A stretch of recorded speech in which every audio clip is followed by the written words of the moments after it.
자, 5번 나형 모의고사에서는 29번 문제가 가장 어렵다고 생각되는데요. 그 어려운 이유는 삼각함수에서 원하고 그 성질과 관련돼서 원주각이라는 성질 때문에 좀 어려워지고 있죠.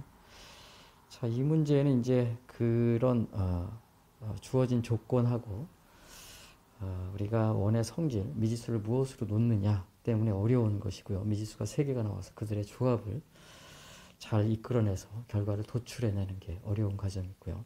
그러면 앞으로 이런 문제를 해결하기 위해서는 우리가 중학교 도형과 그 원의 성질들을 잘 정리해 놓을 필요가 있겠습니다.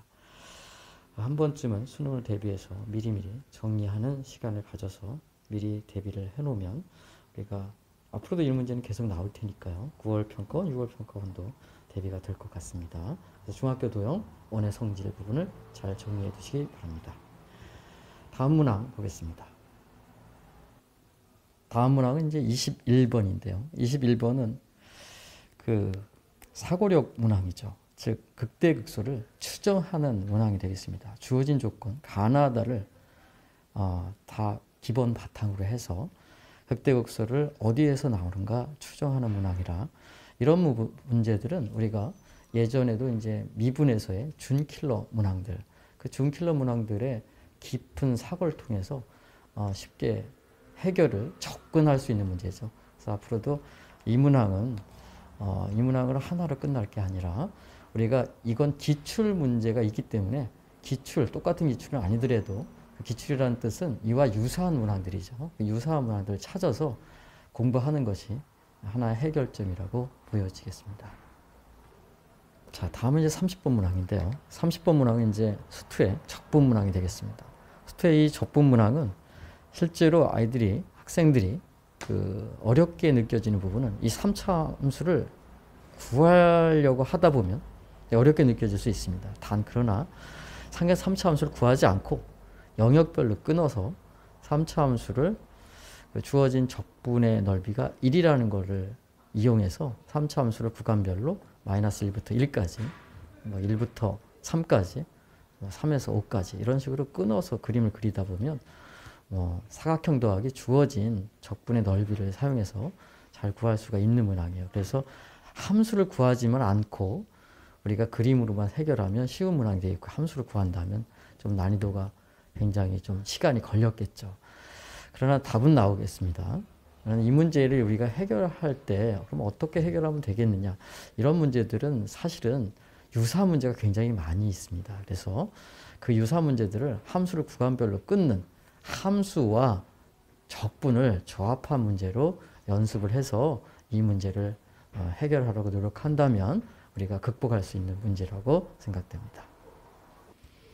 다음은 20번 문항인데요. 20번 문항은 이제 적분과 미분과의 관계성입니다. 그러니까 적분되어 있는 부정적분의 형태의 함수가 gx거든요. 그게 이제 gx가 이제 4차 함수 모양인데요.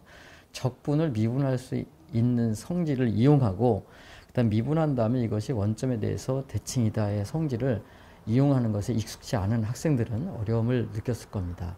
그런데 3차 함수의 특징과 부정적분을 미분할 수 있는 정도의 실력을 갖춘 학생들이라면 우리가 교과서를 여러 번 보거나 또는 EBS 연계교재의 이런 것들을 충분히 보게 되면 이 문제는 조금만 생각을 해도 잘 풀 수 있는, 우리가 극복할 수 있는 문제에 포함이 된다고 볼 수 있습니다.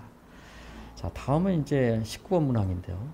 19번 문항 역시 처음에 가장 어렵다고 생각했던 29번과 같이 이번에 처음 도입된 상강함수 문항이라, 상강함수 문항이 원하고 도입되면 일단은 아까 얘기한 것처럼 많이 어렵게 느껴질 수가 있습니다. 그러나 문항 자체의 그 상강함수 특징을 보면 코사인 2법칙처럼 생겨져 있고 그 다음에 그런 것을 사용하지 않더라도 코사인 C를 알아내게 되면 코사인 2법칙을 사용할 때 또는 사인 법칙을 사용할 때 사인 법칙은 우리가 2R분의 그 사인 A분의 A는 2R이다, 이런 것에 금방 반지름이 주어져 있으니까 이것의 연관성과 코사인 법칙 이런 것들이 머릿속에서 생각나면 좋을 텐데요.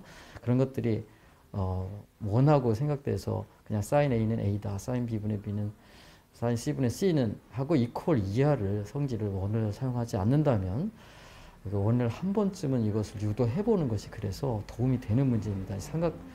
사인 법칙을 어떻게 해서 우리가 나왔는지 어떻게 해서 유도가 됐는지 그런 형태를 알았더라면 훨씬 좋았을 문제라고 됩니다. 그러니까 이것은 교과서에 충실한 학생이 잘 맞출 수 있는 그러한 형태라고 보여지지 새로운 문제를 막 다루지 않아도 우리가 기본적으로 학교에서 배우는 이런 기본 학습서로도 여러분들이 꼼꼼히만 한 번쯤 공식을 유도해 봤으면 극복할 수 있는 문제라 생각됩니다.